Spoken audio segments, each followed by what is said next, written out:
Good morning, good afternoon, good evening, everyone. Welcome to my virtual live. Today's virtual live is going to be family relations. Happy Monday, happy Labor Day to everyone who's celebrating Labor Day. Welcome, welcome, everyone. Welcome. Come on in.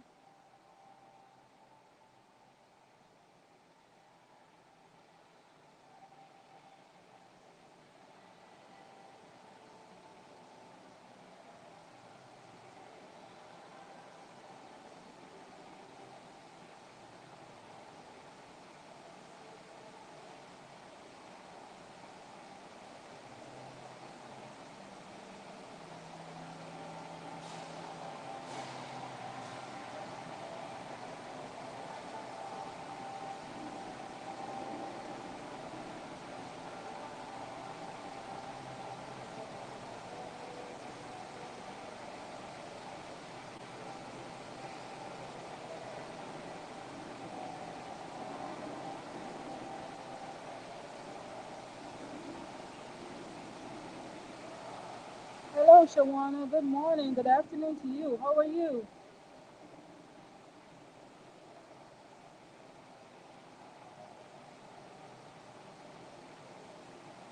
Welcome, welcome.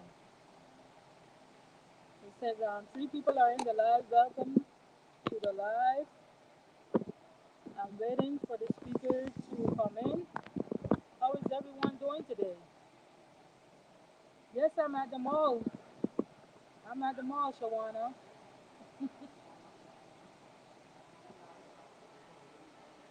How about you?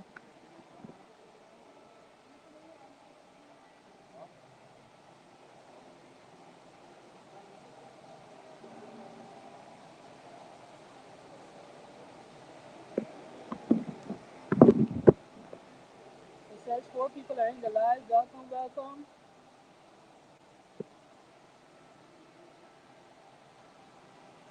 How is everyone doing today? Thank you.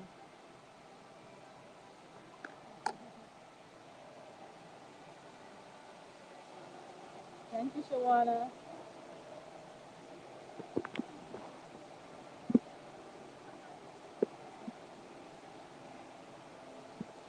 Today is a holiday here.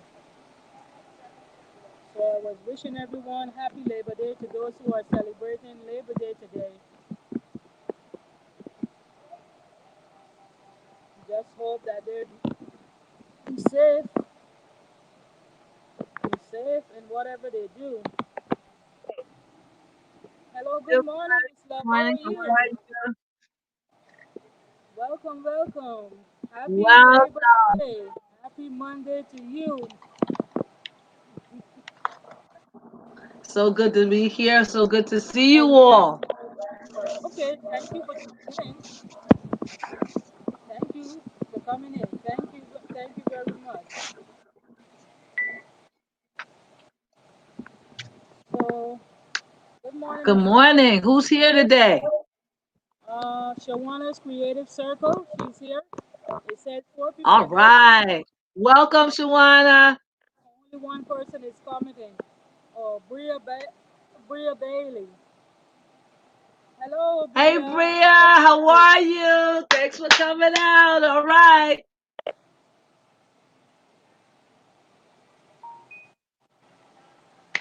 Well, I'm just so excited to be here again.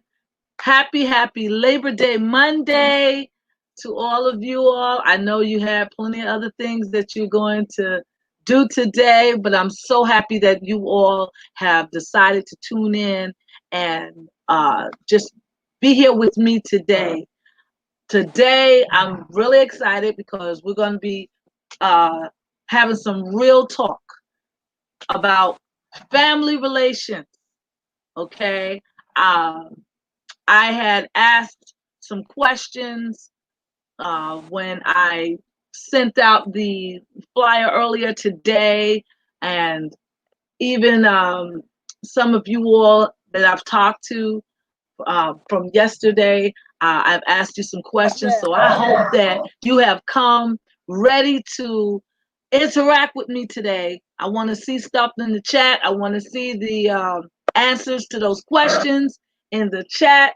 And I want to really talk about family relations today. Now, we all know that there's a saying, you can choose your friends, but you can't choose your family. That's true. Sometimes that's a good thing. Sometimes that's not such a good thing. I know how many of you have family members that Remember, the you wish you you could you can choose differently about them? How many?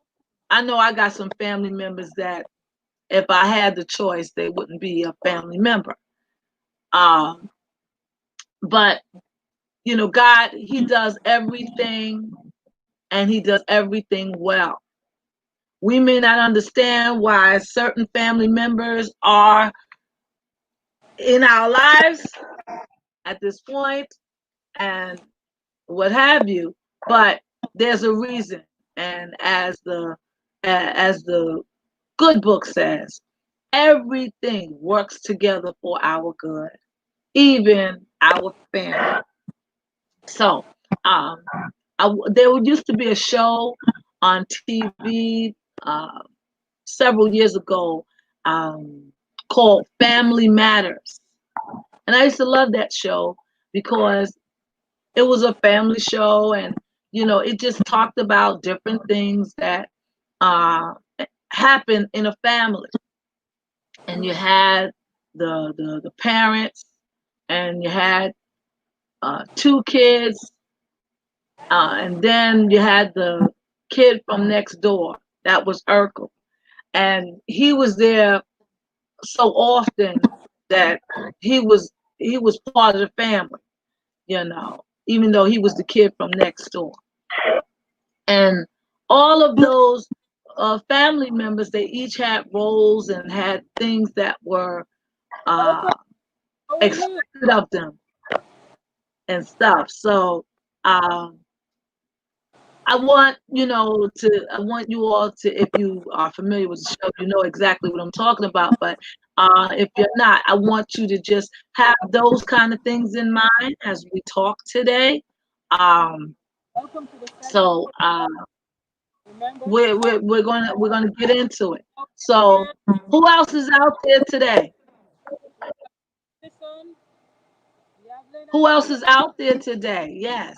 Um, there's 7 people in the live, but only 3 people announced themselves. Shawana Creative Circle, Bria Bailey, and Lynn Anderson. Right. Yes. So welcome, Hello. chat. Welcome, welcome. Our Oh, welcome, welcome, welcome. All right, all right. So we're gonna talk. I know I had put the question out there. Um, are you the baby of the family, or are you the that middle child?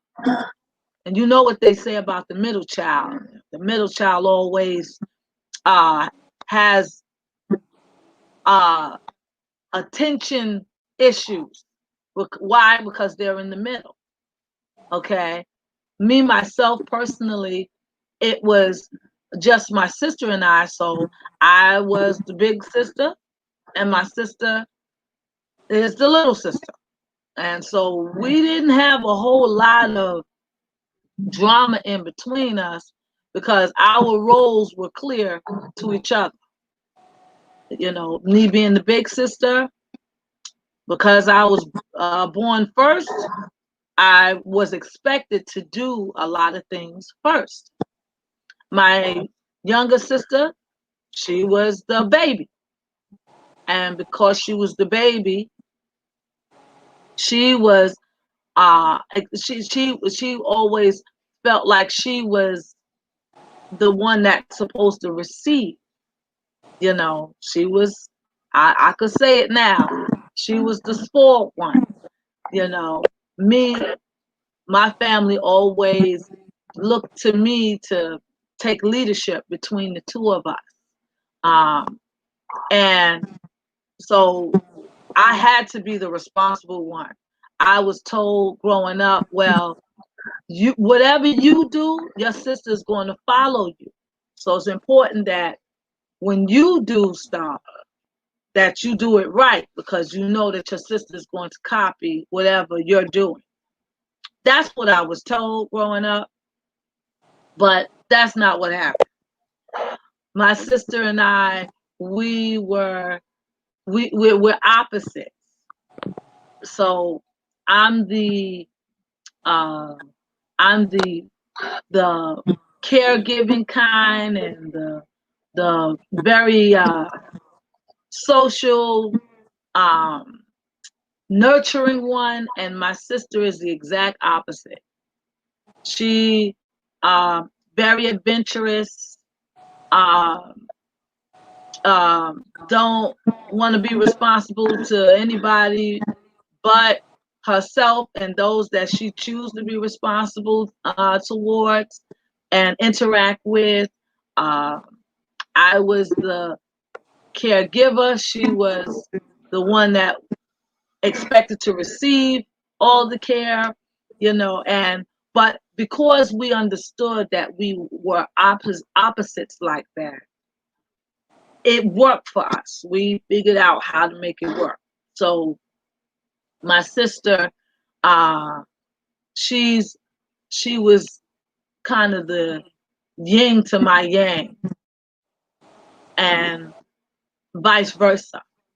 Um, and so yeah, that's how we roll. So we didn't argue much because we set up our relationship such that that's the way we understood each other, our roles very, very clearly. But sometimes in families, the different roles and expectations are not as clear cut like that. And so you might be the youngest, the baby of the family, um, but you serve in the role as leader, like the oldest probably should have served in that role. Or you might be you might be the auntie, um, but for whatever reason, um, you had to step in to your nieces and nephews as mother, or maybe even sibling. I had an aunt uh, she wasn't that close in age, come to think of it, but she played with my sister and I so much, and we grew up together. She was more like a middle child sister than she was an aunt to me, but technically she was my aunt. So a lot of times we had disagreements, my aunt and I, simply because our roles were to each other were not as clear cut as the roles were between me and my sister. So, have you had any situations like that? How is it in your family? I want to hear from you. Um, what's your role in your family? Like, because I'm the oldest between me and my sister, whenever, and I happen to be a mom of 5 boys, anything that had to do with children or um, taking care of people, that was always expected to be my role. Okay. So, for example, when my grandmother, before she passed, when she got sick, um, my sister and I, we had a meeting and with my grandmother, and someone had to care for her. She was going through uh, stage 1 dementia, and she couldn't live by herself any longer. So we called together a family meeting, and we had to decide, okay, who is grandma going to live with? And you know, it was voted that I was the one that was going to take care of grandma. Now, I forgot to mention it was my sister and I, but we have a cousin, my cousin Derek.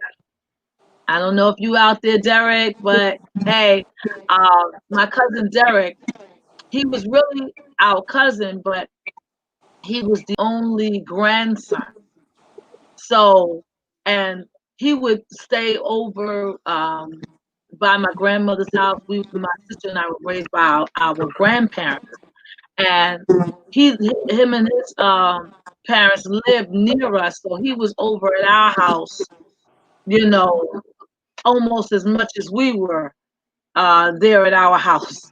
Um, and he was the cousin, so he was raised with us like as if he was the brother. And he was younger than us, but he was the only boy. And so he was more like a brother, like a little brother to me. Um, he's younger than my sister. So when it came down to deciding who's going to care for my grandmother, um, both he and my sister, but decided, Tice, that's going to be your job. And I did. I expected it. I did it.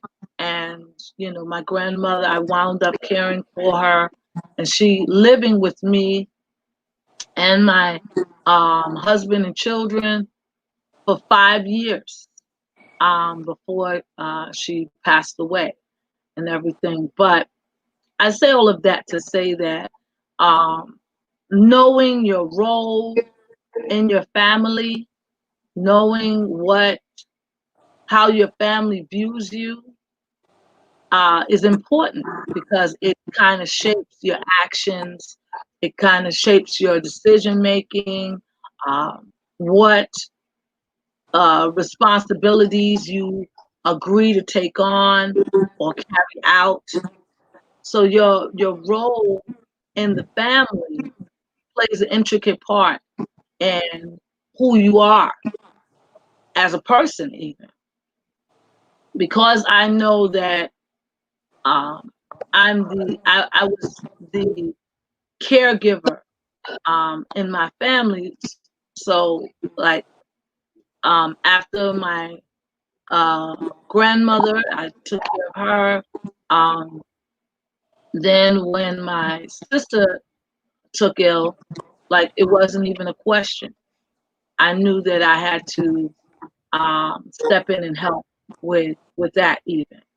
And so those kind of decisions were really, really clear. And growing up, now that I think about it, um, as I chose activities to do, and as I chose even careers, uh, things of that nature, I always kept in mind my role in the family.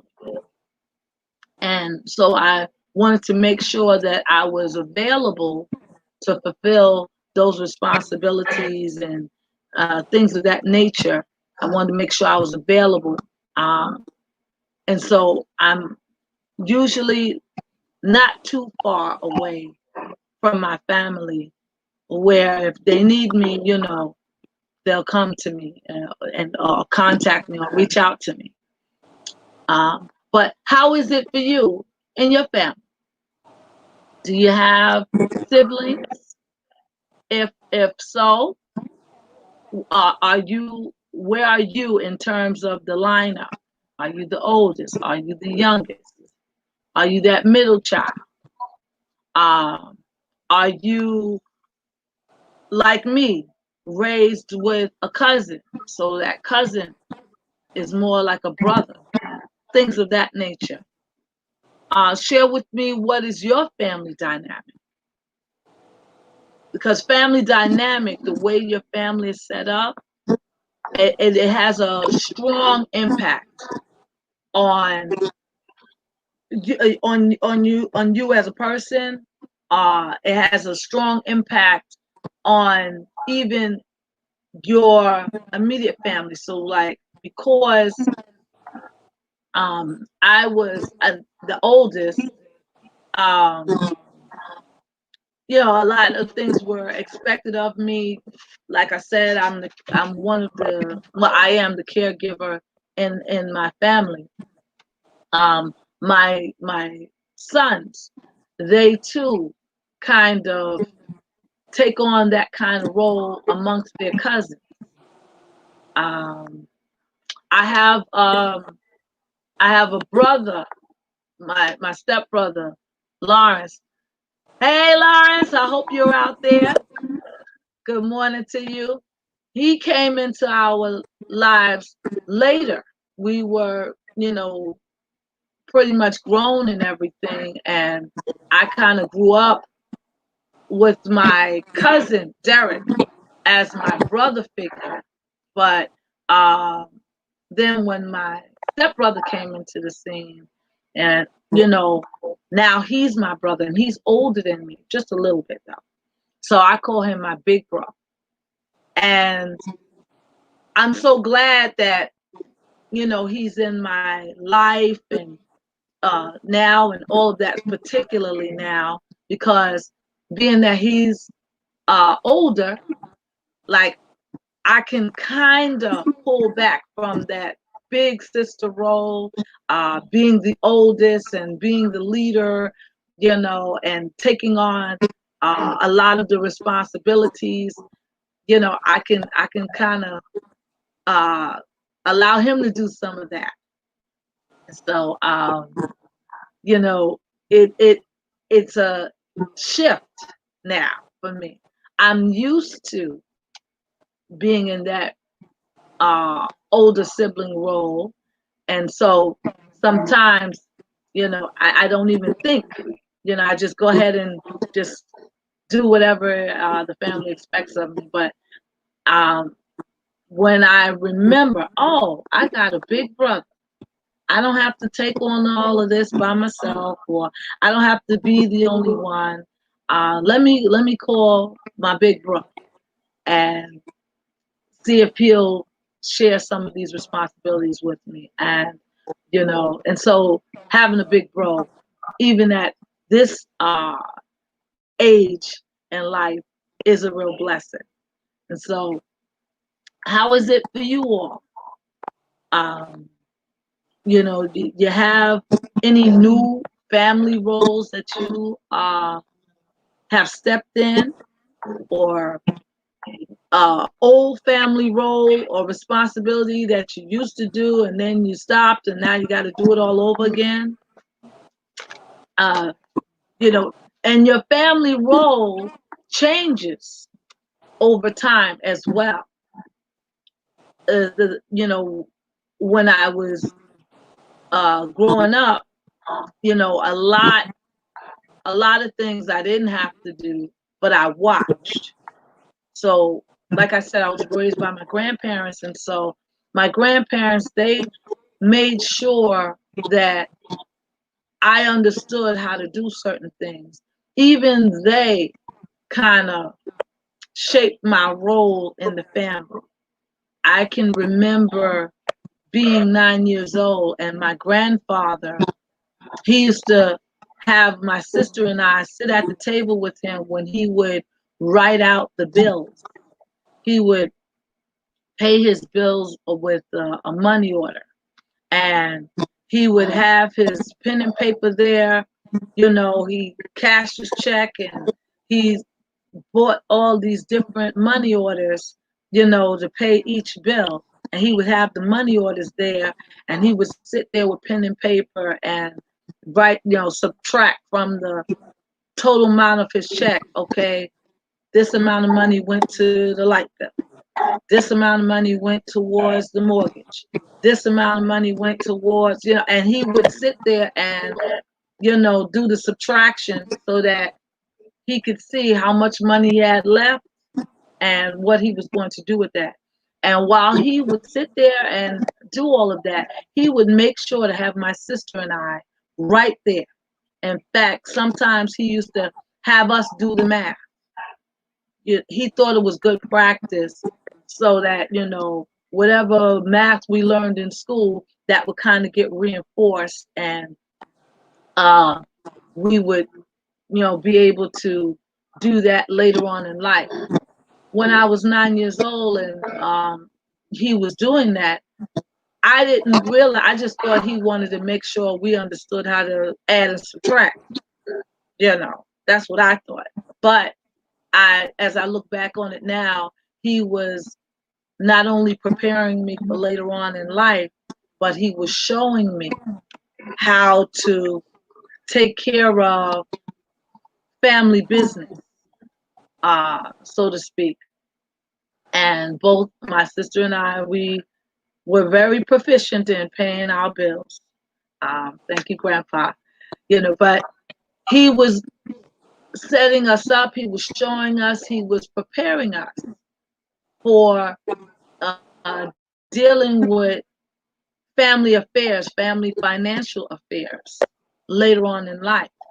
And sure enough, when he left this earth, uh, he made sure that my grandmother, she was in a position where she could continue on taking care of family affairs. But when he died, my grandmother was so grief struck that it was very difficult for her to just assume that role right away. My grandfather was the provider of the family. He took care of everything, everything. My grandmother, she worked, and the monies that she made, she kept for herself because my grandfather paid for everything, took care of all the bills, everything.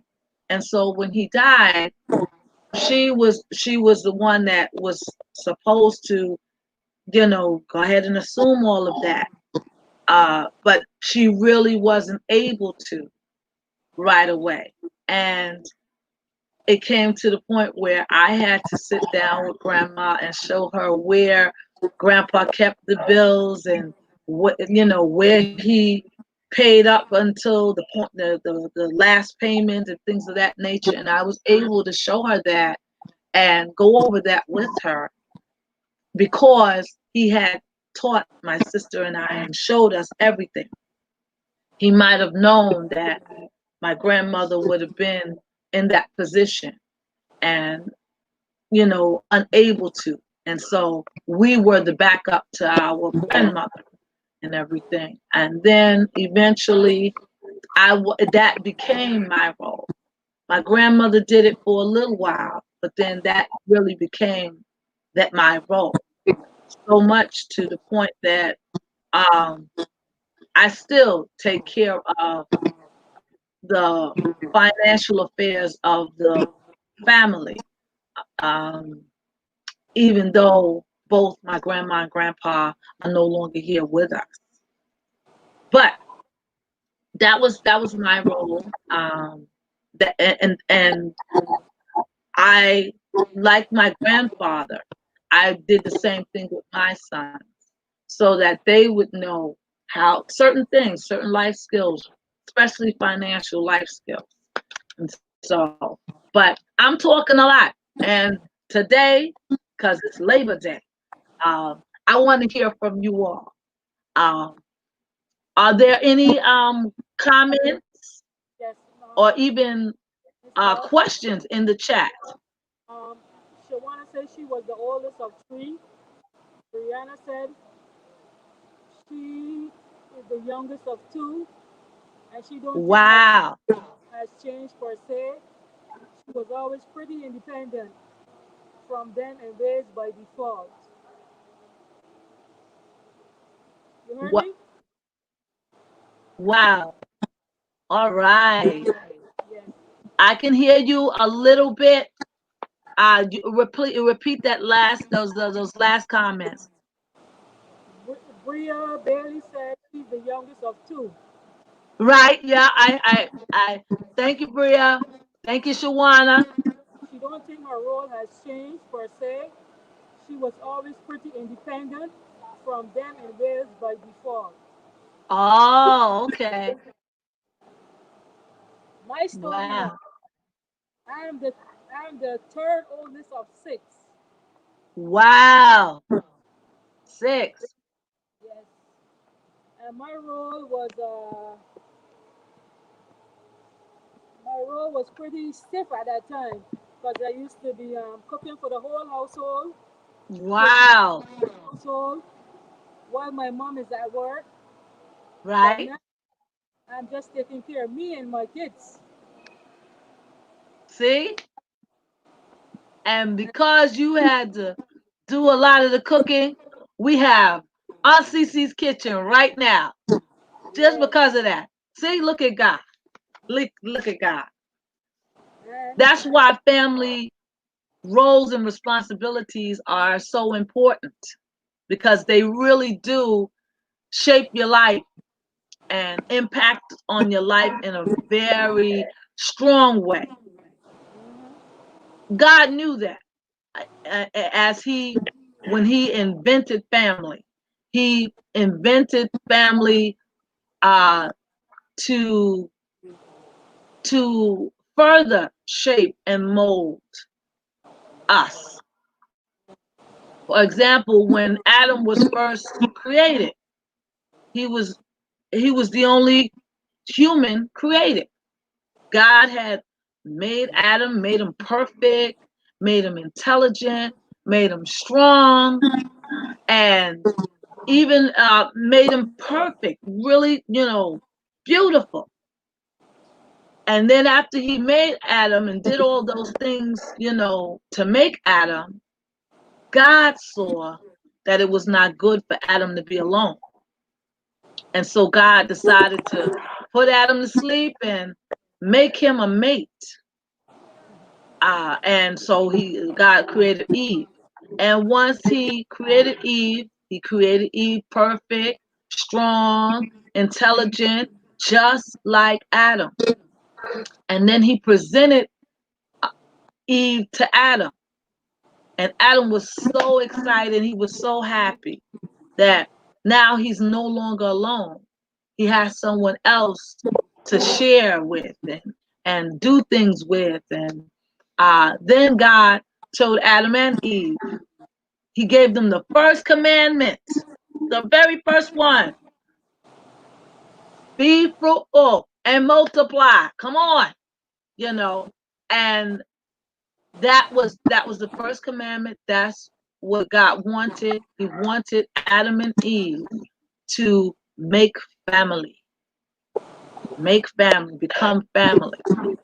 Because until they came together in that way and had children, technically they were brother and sister.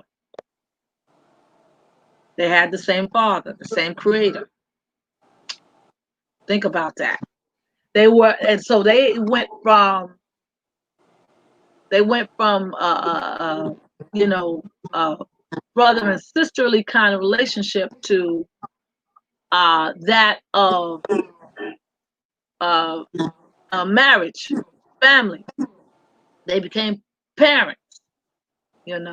That must have been a real shift um, back then. When I get to the pearly gates, I want to ask Eve a couple of questions.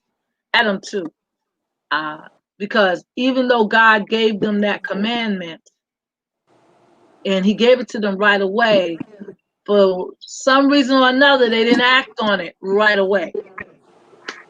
They didn't have children until after the whole issue with the snake, the serpent. But that's a whole other topic and we digress. But I was talking about that to just highlight the reason why we have families today, and that families are created by God, really are. And the difference that your role in the family makes makes, and that your roles change. You're not just born uh, the oldest of your siblings. When you're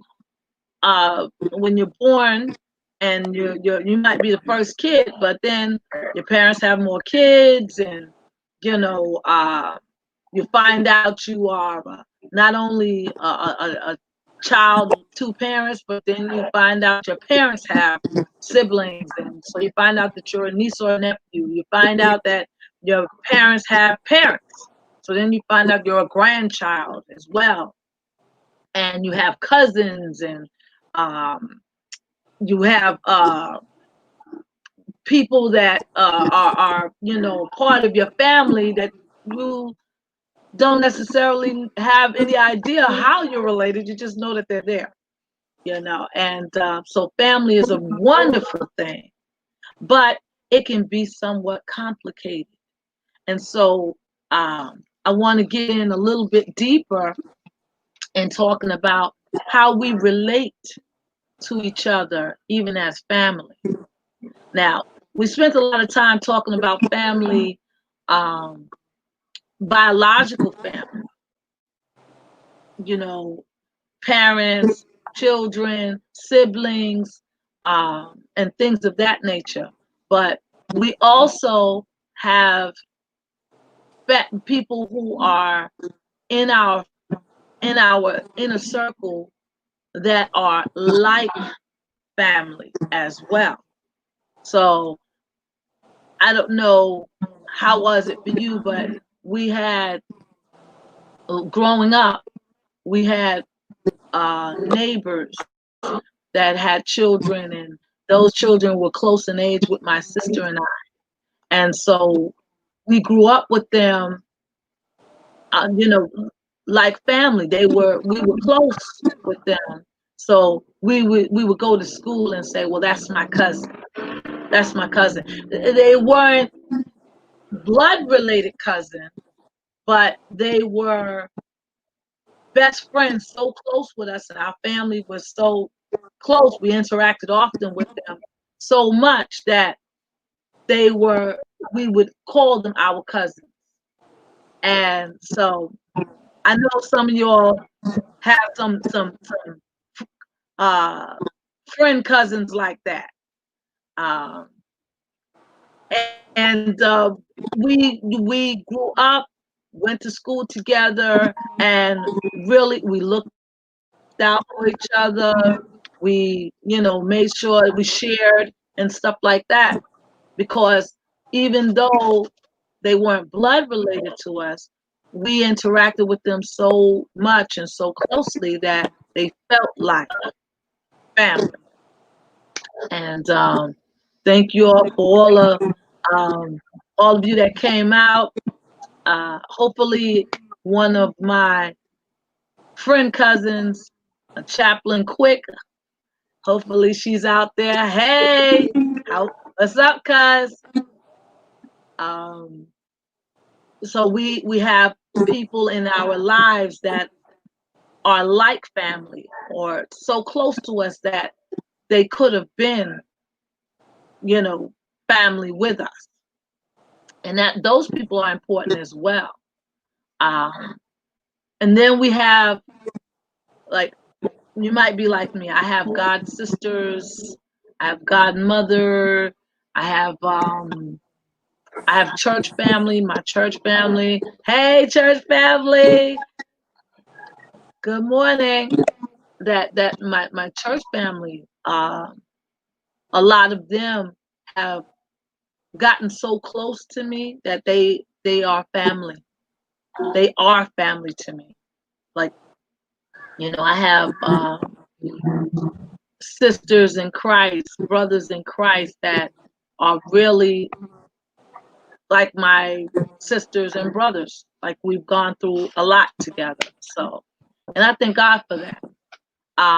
But even with those what we call extended family members, our roles, even with that, um, change and evolve, and some in some seasons during our lives, we're closer to them than in others.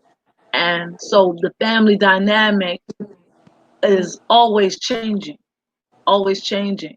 Um, now, I'm to add to my family role list, I am a grandmother.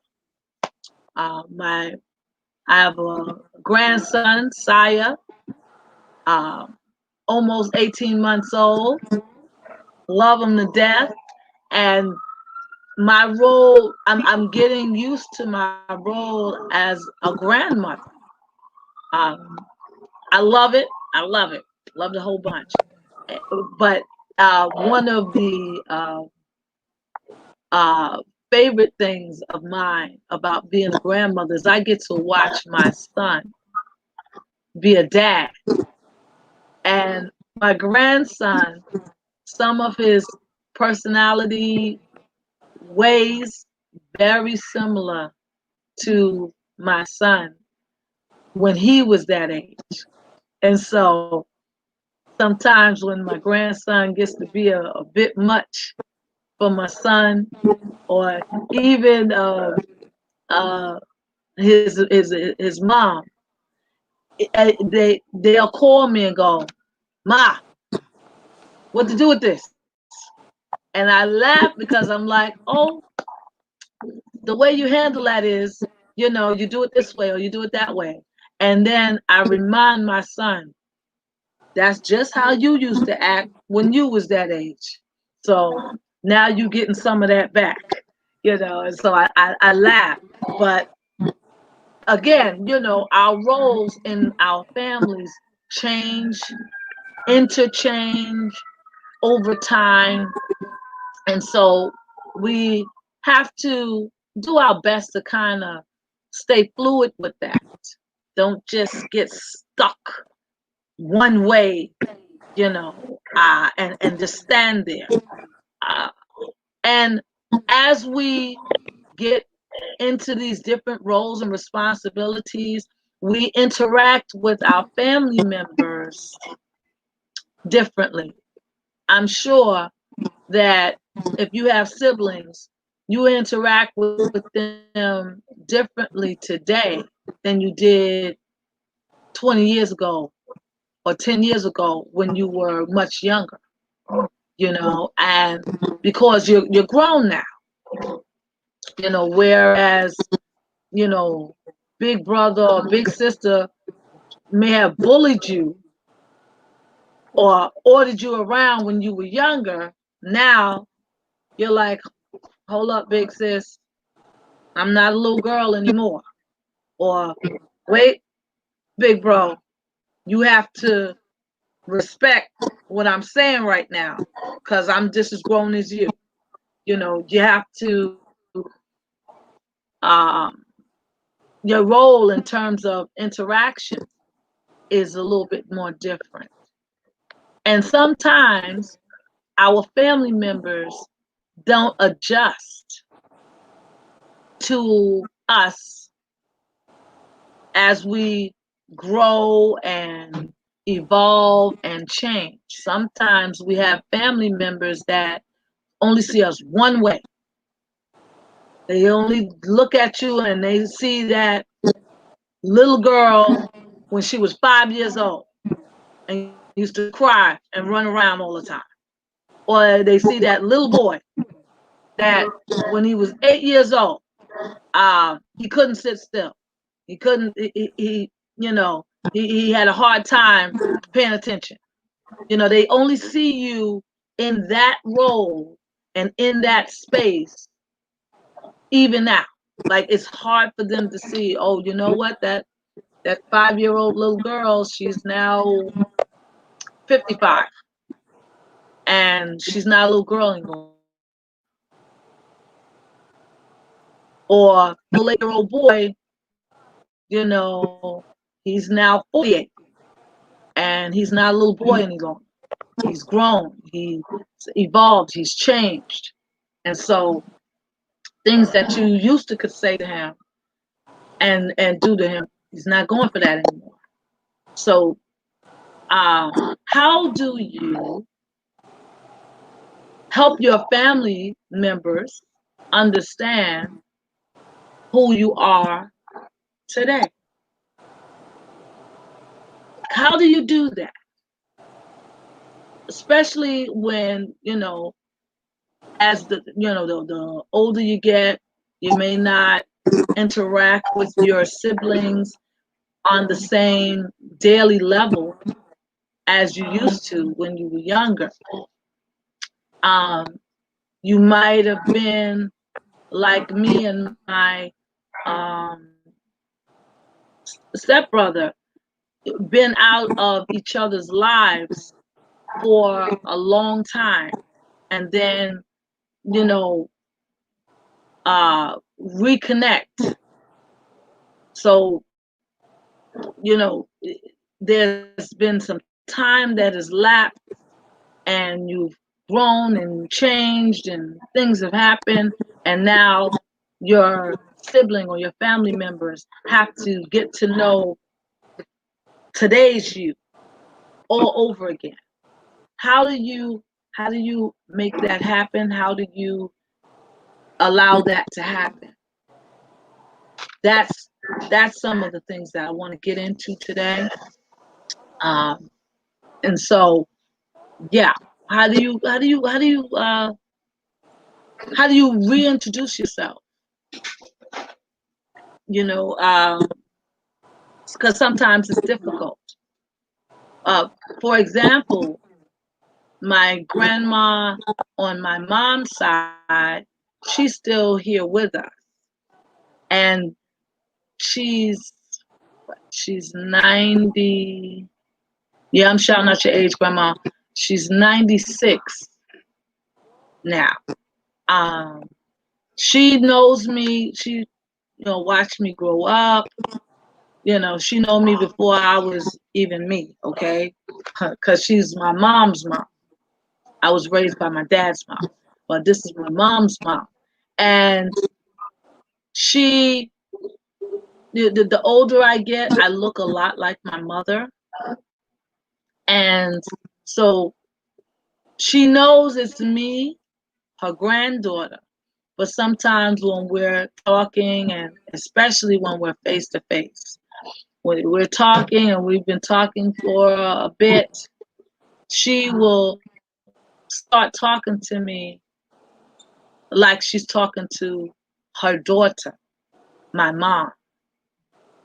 She starts seeing her daughter on my face, and she starts saying certain things to me that I know if she would be saying those things to my mom. And I know she knows the difference between myself and my mother, but that just happens sometimes.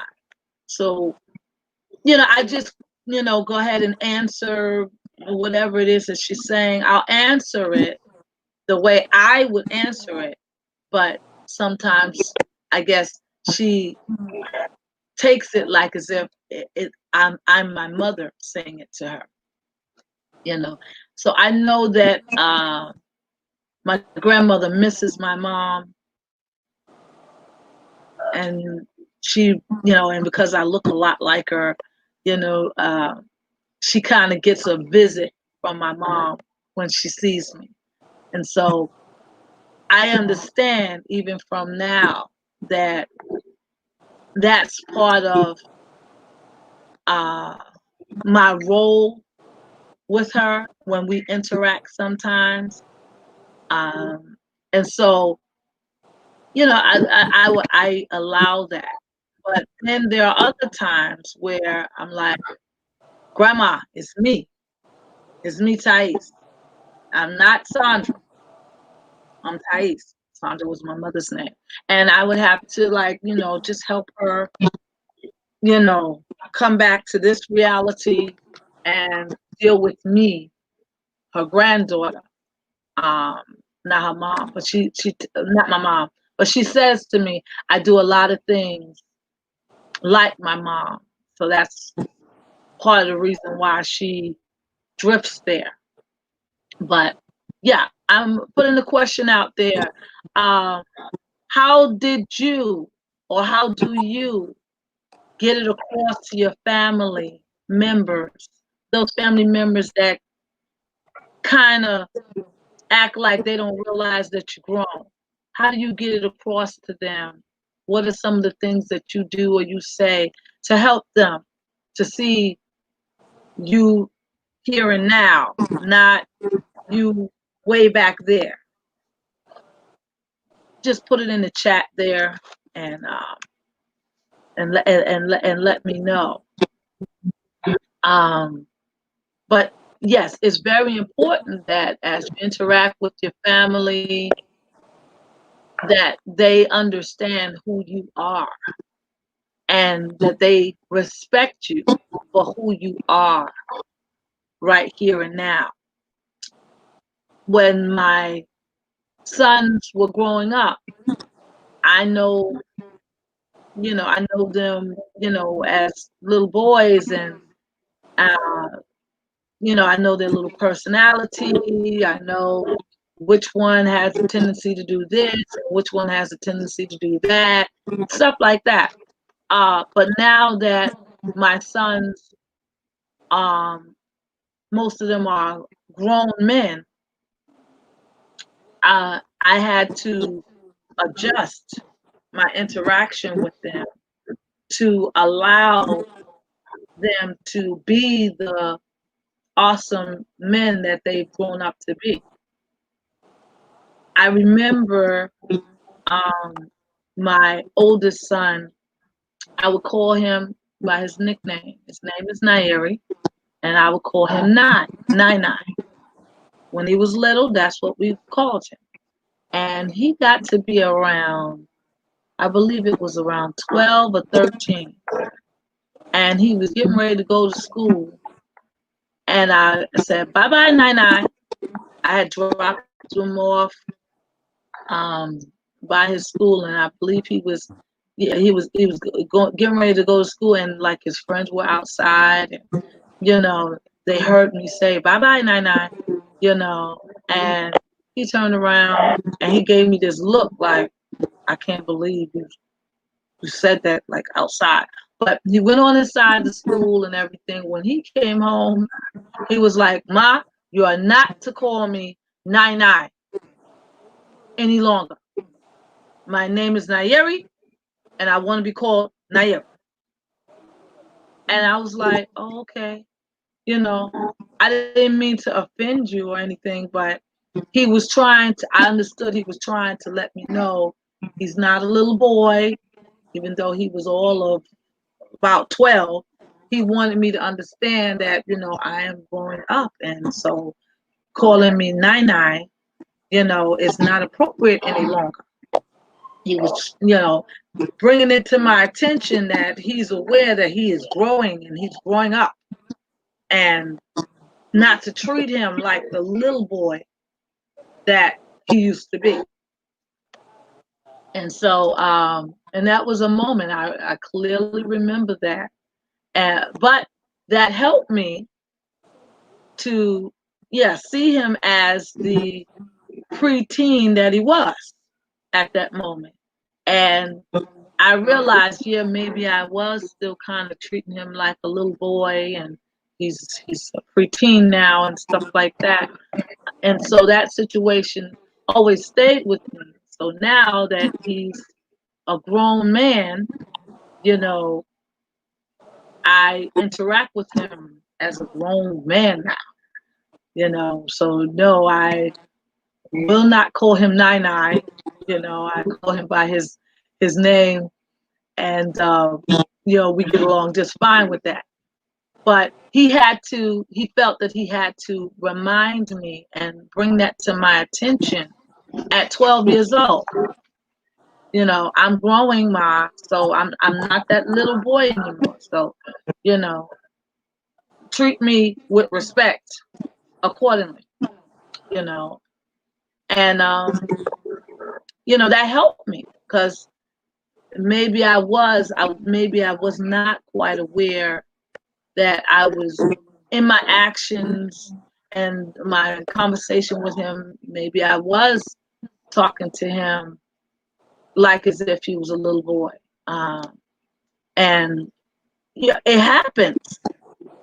But I'm grateful that he did stand up for himself and just communicate to me, what he'd rather be called. And so I say that to you. Were there any situations that happened or interactions that you had to have with your family members to let them know, I'm past that. That was then, this is now. It's time for you to make that shift in your interactions with me. Write it in the chat. Write it in the chat and stuff. So, did anyone put anything in the chat, Ms. Griffith, Yeah, about that? a dancer said she thinks that we experience things that we didn't exist years ago. Anything from curing from dementia, elders, 9/11, COVID, to rise in a single family, parent family. Right, right. Yeah, my grandmother, when she was going through that, that was the grandmother that raised me.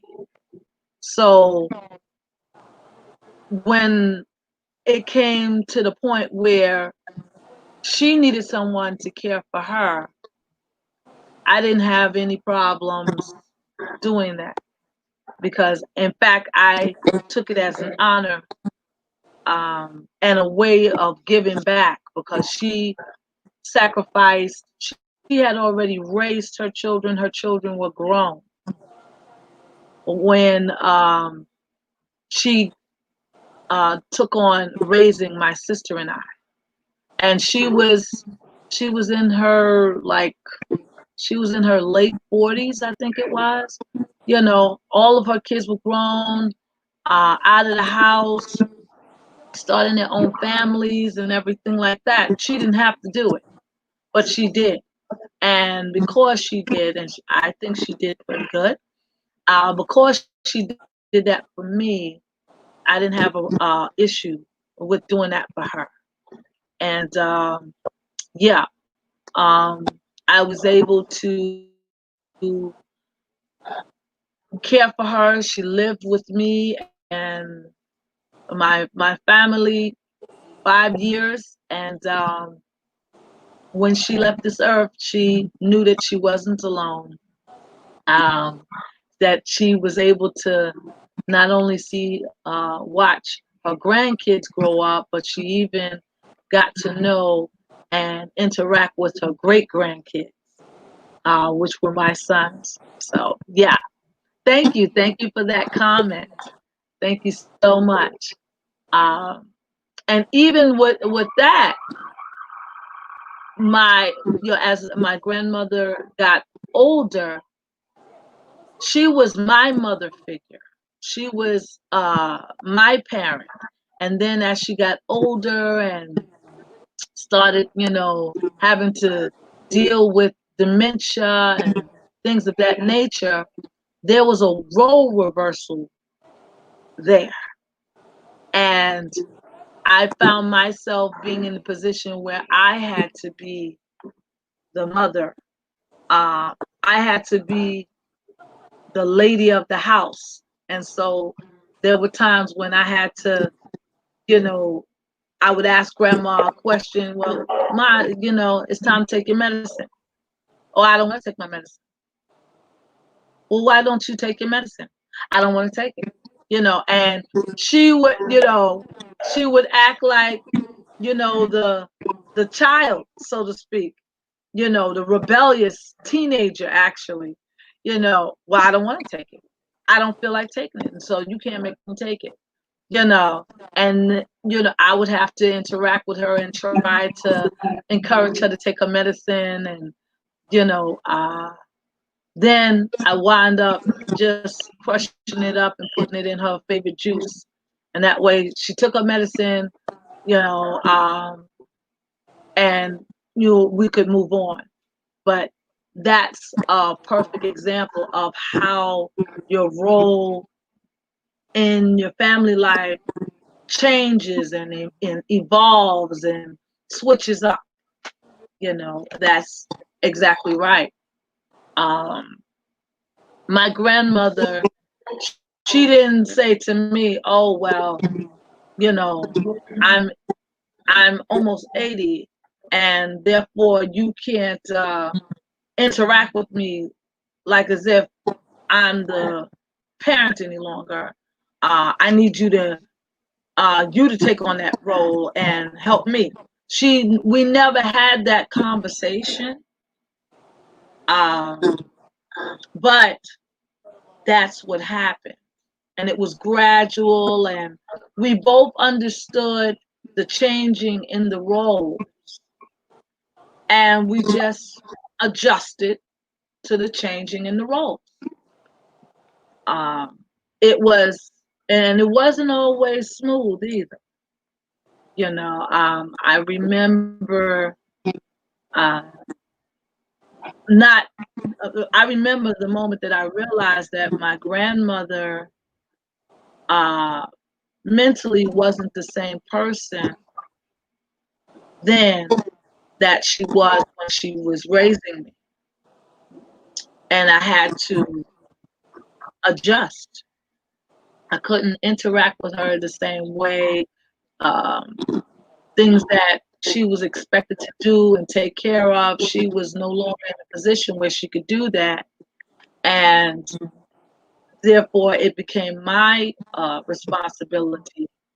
And I remember going through something and being a little angry about that. What do you mean, Ma? You know that the light bill is due at the beginning of the month. What do you mean you haven't paid it? What's wrong with you? I wasn't aware at first that she was going through the dementia. And so, I'm like, why is this not paid? What are you doing? Get it together, you know. But then when we found out, you know, and she was diagnosed, and yeah, then we all had to shift our roles and responsibilities to to support her and help her so that she can live better and more comfortable.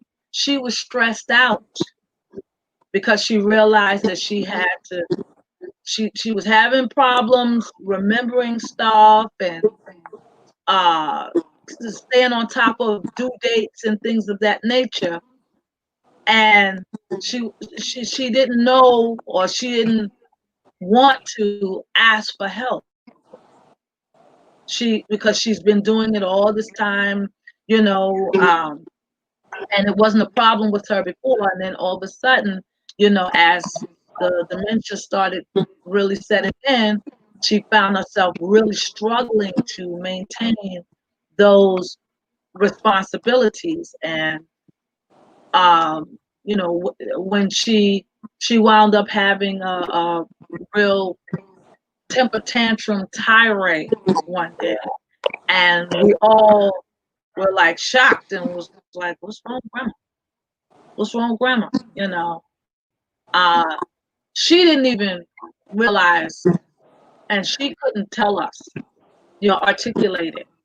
But we thought that she was, just not feeling well. So we took her to the doctor, and the doctor was able to talk to her and ask her certain questions, and that's how we found out. And yeah, then the family came together and we, adjusted. But could you imagine what would have happened had we not made that adjustment? Had we not um, changed or be willing to change once we found out that she had dementia? You know, so things like that that happen in life, the changes and the evolving and shifts that happen in life. Excuse me. Those we have to be fluid enough that we kind of roll with the punches and make those adjustments and keep in communication with each other and interacting with each other so that we can do that and do that successfully so that it's a smooth transition on every change. And because this is life. But what happens when the role or the interaction changes or the nature of the relationship to that family member changes? What happens when it changes and you don't adjust? What happened? Have you been in that kind of situation? What happens is then there's friction. There's discord. There's a disconnect. That's what happens. And if you're not aware enough to know that there was a shift or a change, maybe because you weren't around or that person wasn't around, and so no one saw when the shift happened. But now we're aware something different is happening. And you continue to treat them or interact with them like you normally would have before the shift. Can you see how that can cause a problem? Can you see how that can cause your family member to look at you differently or even become resentful about some of the things that you may have said or the way you interact with them? Because when the shift happened, nobody announced, oh, there was a shift, there was a change. Nobody announced that. So therefore, you or your family member may not have been aware even that a shift has happened. And so you continue to try to interact with each other the same way or not interact with each other the same way you did before the shift happened. And instead of you coming closer together, you wind up moving further away from each other and interacting much less. And that's how things happen where there's argument or an action taken and the family member doesn't understand why you took that action or why you are acting that way, and then they become angry with you or hurt because they don't understand why the change in your interaction with them, and they become hurt and resentful and angry, and you're like, then you find out about it after the fact, and then you're like, well, what did I do? Well, I don't understand why she mad at me. I don't understand why she's not speaking to me right now. All I said was, or only thing I did was, because there's no communication. There's nothing said. There's just action, reaction, and then interpretation of that particular situation. And so it's important to communicate. It is important to discuss and share with your family members as best you can when there are shifts in life, when there are changes that occur. maybe in your personality, maybe even in the nature of your relationship as you interact with that family member. It's important to articulate it, talk about it, share, so that everybody's on the same page. Okay. Um, for example, when I became a when I became when I opened up my practice, um, I was working for myself. I'm working for myself. So being that I work for myself, it I had to restructure my time. Time spent with the family, time spent with friends, time for myself even, so that I would have time to do my business and interact with my staff people and um, you all and my clients and things of that nature. I had to restructure my time. So because because I have my own practice, um, having a practice is like having an additional family member where you have to spend time with that, getting to know that family member and having special time with them and having them get to know you. That's kind of how it is with me and my mental health practice here. And so I had to let the family know and let my friends know, okay, uh, when I used to be available to you, um, different hours in the evening, I'm no longer able to hang out with you different hours in the evening on a weeknight because I have to put time towards my work, you know. And I had to articulate that to um, those that are close to me, those that are around me.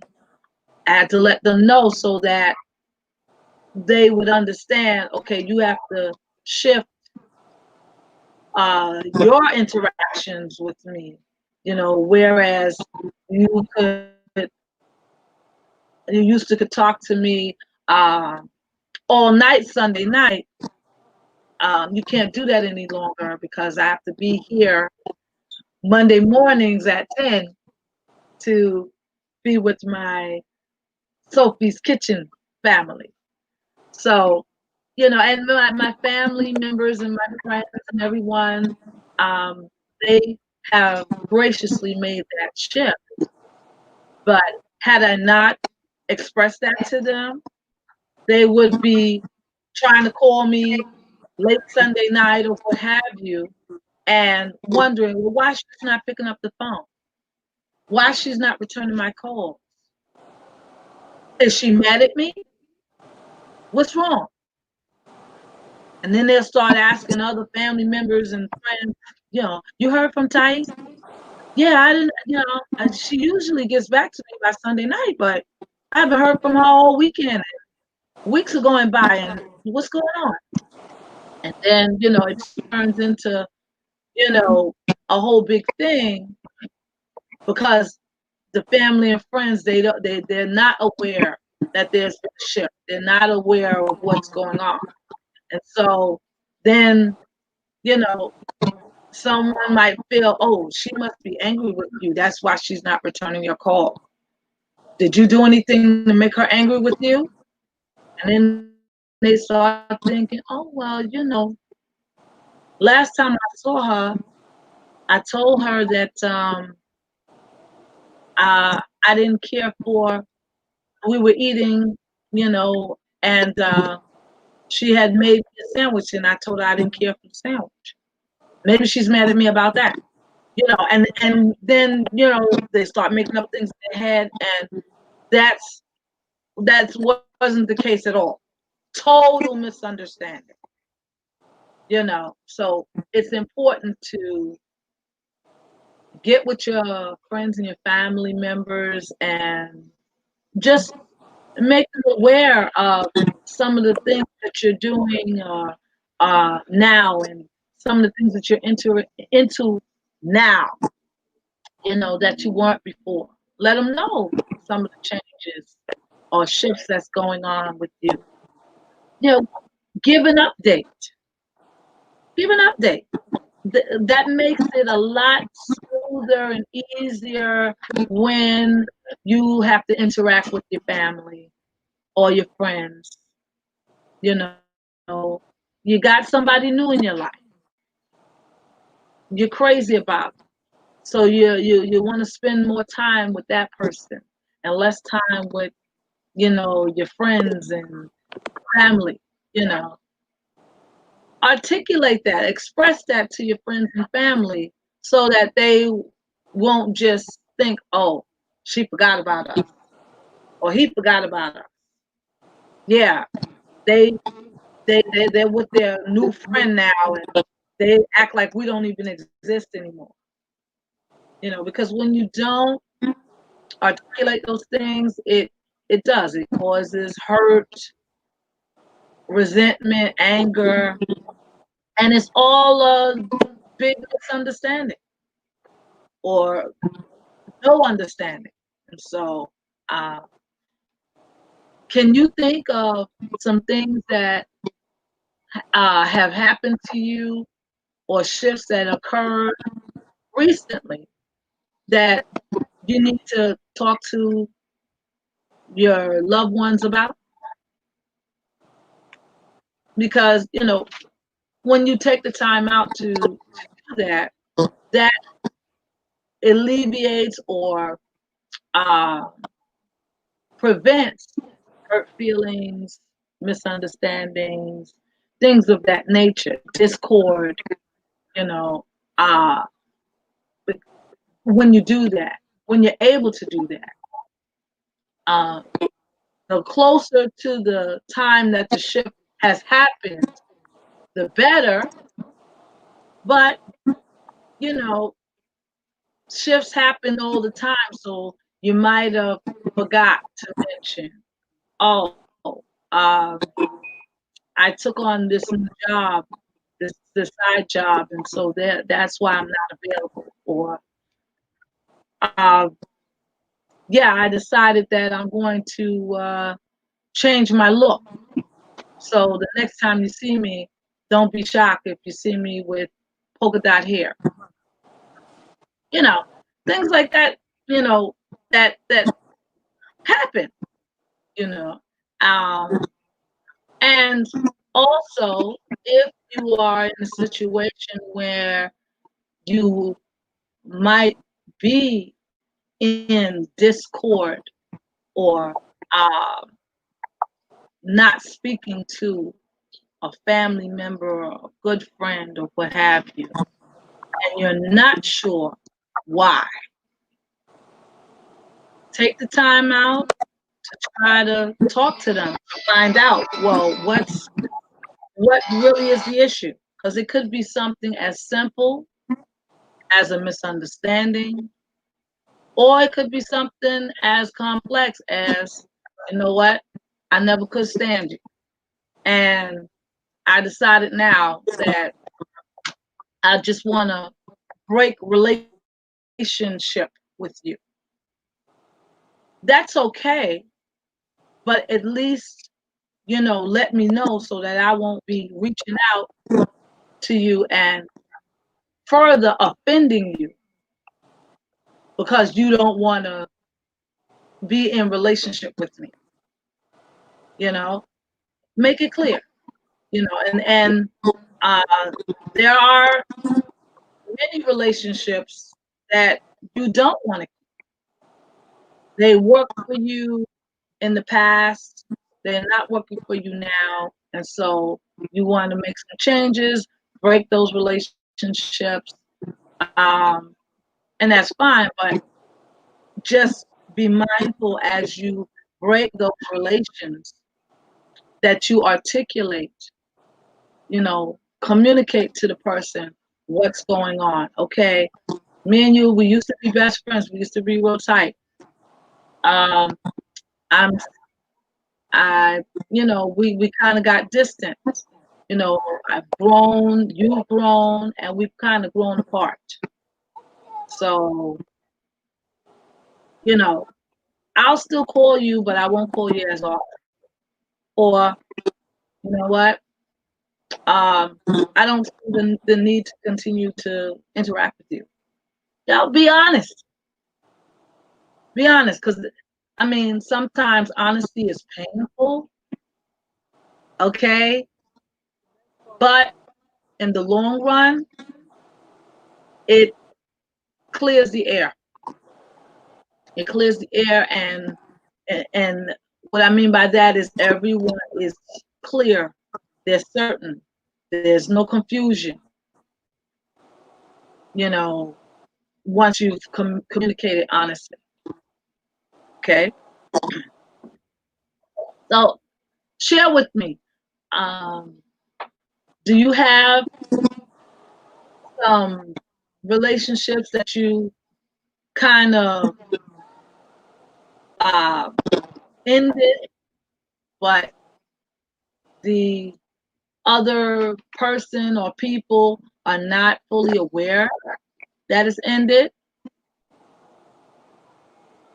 You know, um, or do you have someone that has kind of broke relations or interactions with you, and you're not sure why, or you're not even sure that they broke the interaction or relationship with you?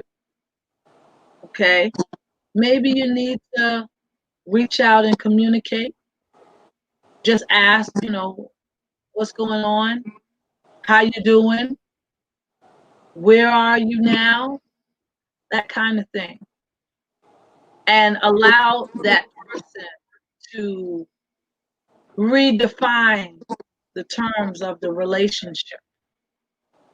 Okay, even with family members. I mean, some family members, let's be honest, some family members we love a little bit more than others, but we're still family. And so it's important to at least redefine the terms of your relationship. With my cousins, I love them all dearly. I love them. I do. Some cousins, though, I'm a little bit more closer to, and I interact with them more often than my other cousins. Um, those cousins that I don't interact with as often,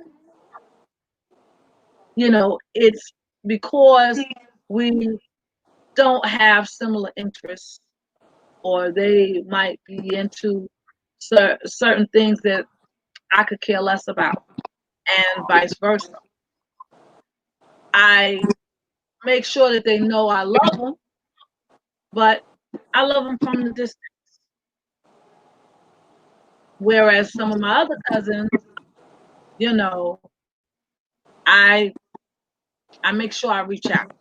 I make sure that I give the call or send the text. Uh, you know, I hold them a little bit more closer to me than some of my other cousins that I love in the distance.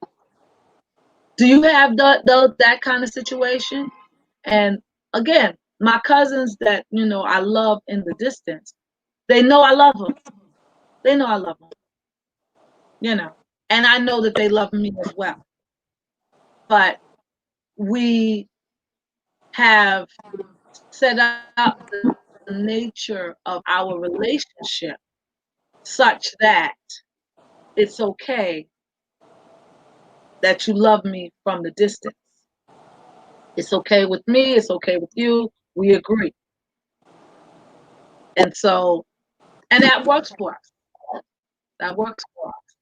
So, do you have friends, family that you need to redefine the nature of your relationship. And when I say redefine, I mean, just make it clear. In order to have a relationship, as I discussed last week, even, both parties have to agree to be in that relationship. Both parties, if it's you and a group of people, you have to agree and have an understanding of what the terms are in that relationship. So, me with my cousins, the ones that I love in the distance, we agree that okay, it's fine that you call me once a year. It's fine. That's fine with me. We both agree. That's fine. Whereas if we didn't agree, my cousin that I love in the distance might feel away. Well, why doesn't she call me? How come she doesn't speak to me like that? We don't go hang out. That's because that cousin wants to be closer to me, but I'm not in. I don't share the same sentiment. So there's a we're not in agreement. But uh, that relationship as well with any other, it's important that you um, be you state the terms of the relationship so that you two can agree, or you and the group of people, or the group of people and you can agree and be clear. Okay, this is my role in this relationship. These are the terms of this relationship. We're going to interact with each other once a week or once a year. You know, those are what things that I mean by defining the terms of the relationship. So I encourage you to look at all of your family relations. Everybody that you are in relationship with as a family member, your children, your spouse, your siblings, your parents, your grandparents, your grandkids, all of those people that are your aunts and uncles, all those people that you're in family relationship with. Look at your relationship, the nature of your relationship, the terms of your relationship, and see if it needs to be updated or changed in any kind of way. And if you find that those relationships need to be changed, then you have to find a way to communicate with that person or those people so that everyone will know to adjust or understand at least why your action and your interaction is the way it is now with those people. Okay? So hit me in the chat if you've already had the opportunity to do that, or if you've done that recently, or if you've discovered, you know what, I gotta call Aunt so and so and just let her know um, I'm a grandmother now, so she can't talk to me like as if I'm her child. Yeah. So write in the chat, let me know. Have you had any family relations or relationships that you think you need to change or upgrade? Let me know. Any comments in the chat? Ms. Griffith? Christine Tatum says Jesus is helping her today. Joanne Lee is here. She's blessing us. Hello. And let me see who else. A dancer said a lot of people are not aware or cannot adjust or make Right. necessary changes. That is so true. That is And so true. Um, a lot of with, times, yes, I agree that I found more people in my adult life who aren't biologically and I consider family. that's right. Okay. Those are the comments. Wow. Okay. Thank you for your comments. I want to respond to the person that said, yeah, a lot of people, a lot of family members, friends, they don't know, they're not aware of the shifts, so they are not aware of even how to treat you or interact with you. It's up to you to kind of make them aware. Otherwise, they won't know. And vice versa. If family members they're supposed to let you know when there's been a change or a shift. Um, and if you see that a family member or even a close friend is having problems adjusting or shifting to treat you the way you need to be treated and respected now, today, you can help them by bringing it to their attention. Um, I know when I got married for the second time, uh, I had to let everybody know what my new last name was. And so some of my friends that would call me, call me by my, want to say my whole name, some of them were still stuck on my last name from my first marriage. I was I carried that last name for over 20 years. Uh, my first married last name. My sons carried that same last name. So when I got married and I married Mr. Love, some of my friends and even family members had to get used to, the fact that my last name has changed.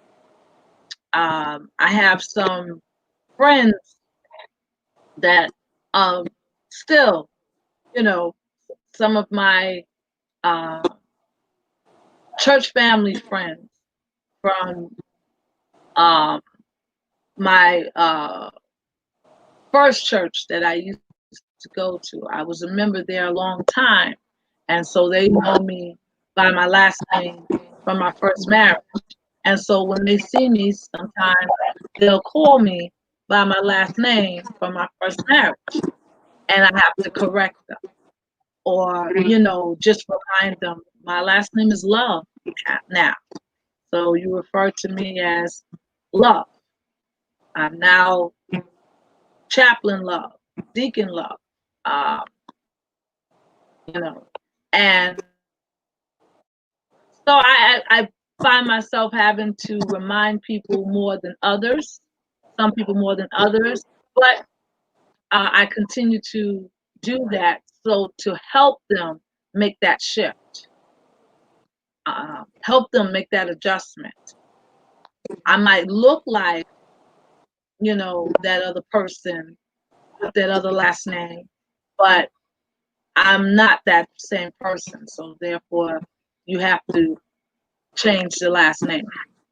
So, but yeah, you're absolutely right. Sometimes people have difficulty adjusting even to the changes or the new terms of the relationship, even after you've brought it to their attention.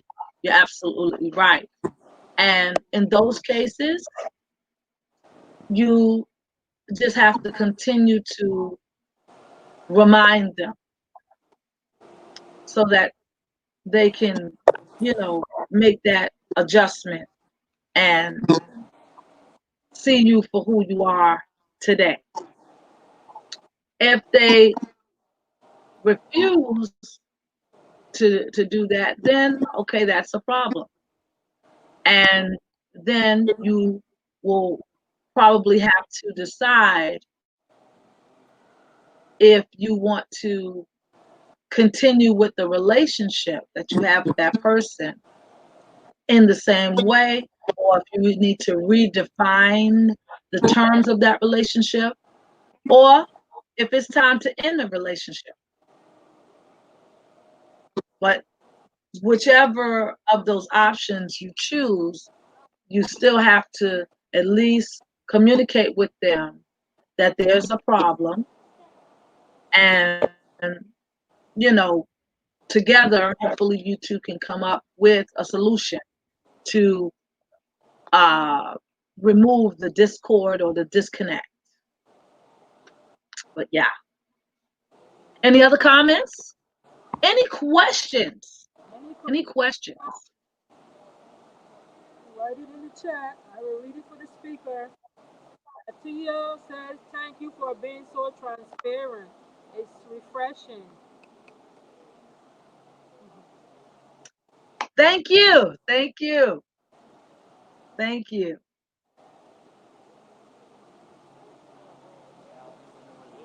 Thank you. All right, any questions, comments? I love the feedback.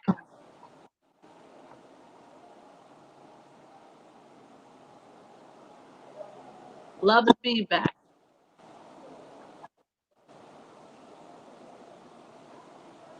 And thank you for allowing me to have this opportunity to share with you with regards to family relations. All this month on Mondays, we're going to be talking about healthy relations, healthy interactions in all your different relationships, how to strengthen, correct, change, amend, repair your relation with others, the different relationships that you have with others. So today we were concentrating on our interactions with family. So we talked about family relations and how we can ease or remedy some of the discord or disconnect due to um, shifts in life's interactions. And so I really, really appreciate all of your comments and questions. Um, I'm sure that even if you don't get your question in on the chat today, you can feel free to reach out to me. You can email me at dunamissoundmind@gmail.com. You can call me on the telephone. My Dunamis Sound Mind office cell is 718-576-8110. I'll be glad to talk with you even further about it. You can hit me up on Facebook and Instagram, Dunamis Sound Mind Services, and you can even visit my website at dunamissoundmind.com. And if you find that you need some help or some support in discussing with your family or reaching out to your family to strengthen your interactions, your family relationships, feel free to call me. That's something that I do. And I'll be more than happy to assist, serve you in that capacity. I do family counseling. Um, I love families, and so therefore, yeah, I can help with that. But today, I wanted to just share and empower you to begin to have those kinds of conversations with your family members so that you can reach out to them and draw them nearer to you and you draw nearer to them, because that's the whole purpose of family in the first place. That's why family was created, for that intimate um, fellowship. That's why God created family. So, are there any more comments or questions?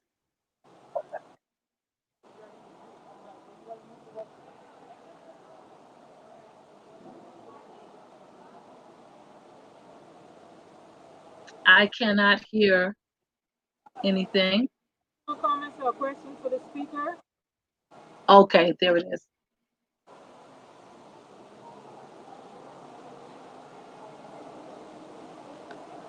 Well, Um, thank you all so much. Miss Love email address on the screen. I don't know if you guys can see it. It's here on the screen. And also address, I just drop it in the chat if you want to reach out to us. Yes. Or to speak or to put your comments or questions in the chat. This is Miss Love email address Yes. right here, and mine is also in the chat. Right. ccskitchen@gmail.com. Are there any vegans in the audience in the chat? If there are any vegans, Yes. drop your name in the chat or email in the chat so that I can contact you. Any vegans in the chat? Yes. Or if there's anyone that want to speak or be on this platform, my email address is ancckitchen@gmail.com. You can email me.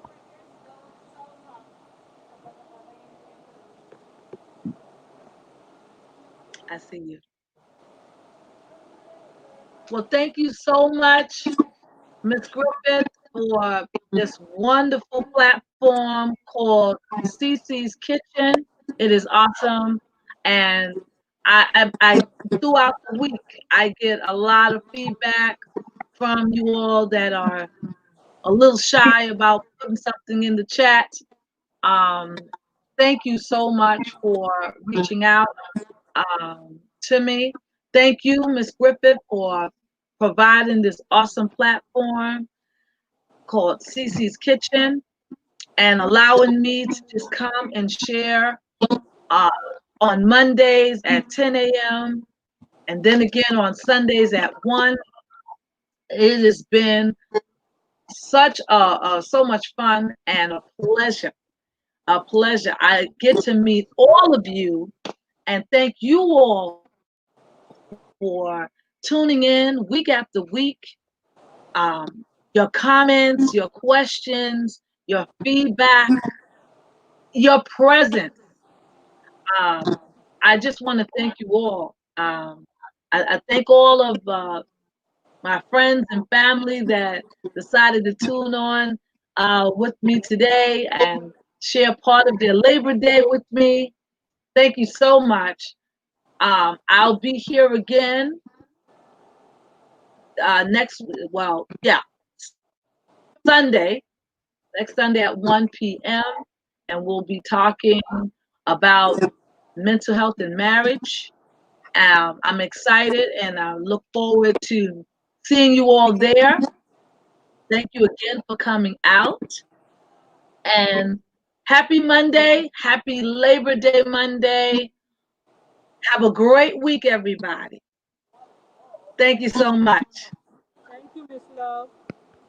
I want to say thank you to all the people who was in the chat. Thanks for the comments, the concern, and thank you to Miss Love for presenting. Happy Thank Monday you. to everyone. It's Happy my Labor Day pleasure. to those who are celebrating, and Yes. All happy, right. blessed week ahead. I hope everyone Yes. enjoy their day and be safe in whatever you do today. Any more comments before I close out? Any more comments? And this is Mrs. Love email address, Mustang, mine at gmail.com. My email address is at Again, is there any vegans in the chat? Is there any vegans in the chat? You can write your info, drop it in the chat, or you can email me at cckitchen at gmail.com. I'm going to close I out in a strongly encourage you, if you have an expertise or information that you'd like to share, to come on to this wonderful platform and share. yes. We get some really good information, um, really good feedback. So if you have an expertise that you'd like to share or some information that you think can help us all, reach out to Reach out. Miss Griffith right here for CC's Kitchen. She's looking for deacons, but even if you're not a deacon, but you have an expertise or something to share that you think would uplift and encourage the audience of CC's Kitchen, um, feel free to reach out and let let Miss Griffith know, so that we can just keep the wonderful programming and videos going. Yes. Thank you so much. I'm not going to keep holding you all, because I know some of you all have some virtual Labor Day parade stuff that you all have to do. So enjoy the rest of your day. Thank you so much. And I'll see some of you on Sunday. And I'll see the rest of you next week. Bye bye now. Take care. Thank you again, Miss Griffith. You're welcome. Thank you. Okay, again, happy day, happy Monday to everyone and those who are celebrating Labor Day. And all the information that we just provided. If there's anyone that want to be on this platform, you can email me at askccskitchen at gmail.com. If you want to reach out to Miss Love, this is her email address here on the screen, cinemasongmine at gmail.com. I hope everyone have a blessed and wonderful day and the week ahead. Bye, and thanks everyone for coming out. Bye, Miss Love. Thank you. Have a great day, everyone. Thank you all. You're welcome. Bye. Bye bye. Bye bye.